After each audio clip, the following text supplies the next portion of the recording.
This episode is somewhat of a status update.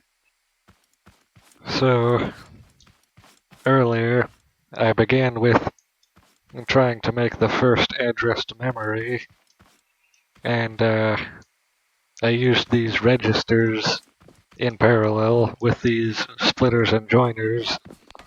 Well, I got about this far until I realized there was actually a better way to do registers the entire time. There was just an extraneous strip right here, which actually delayed the writing process by one tick, which is a lot if you're going to be doing a lot of writing, and it can definitely build up. And also, after I found out about that, I continued working on this thing, which I'm going to get to in a second. But generally, how this thing works is I was going to abstract the input to be only this and the output only this, and these being the write, clear, and XOR function in case you wanted to add directly XOR anything in memory, which I'm sure there's a use for.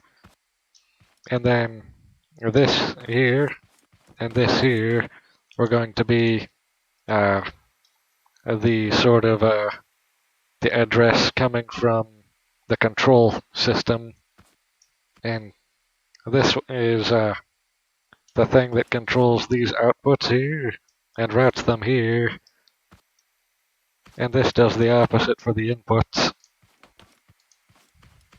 So this is so far the ALU in progress, almost completed actually.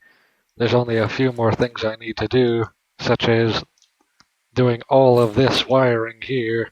Each one of these vertical strips needs to be attached to something in here, which is going to make this a lot of fun to do.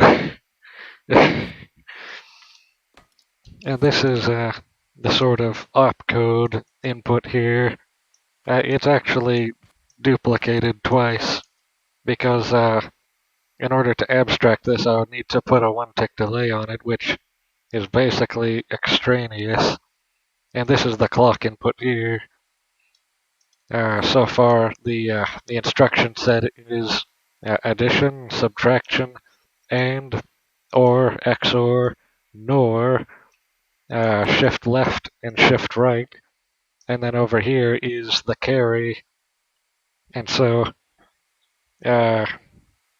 let me count which one this is. This is the 9th instruction.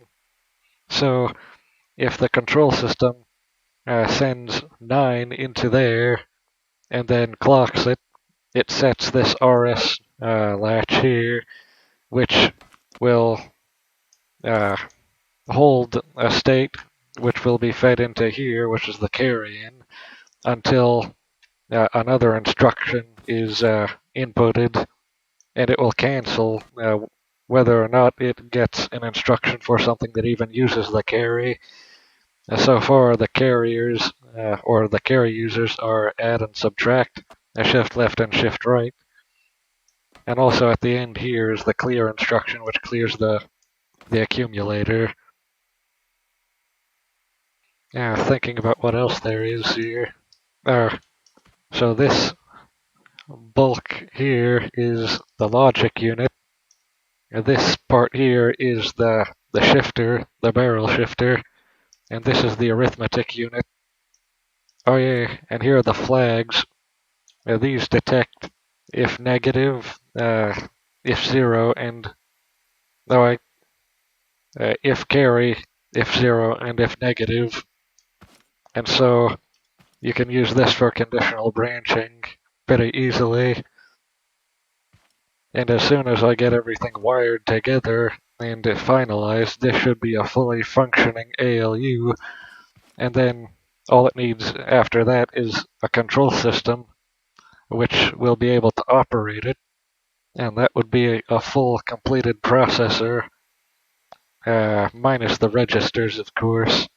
Those are going to be another core component necessary for doing large-scale things, but that's for later.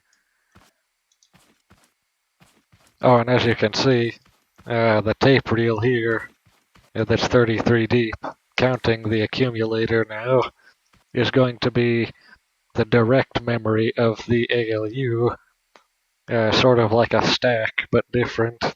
It can emulate a stack, but it's not a stack because it rotates.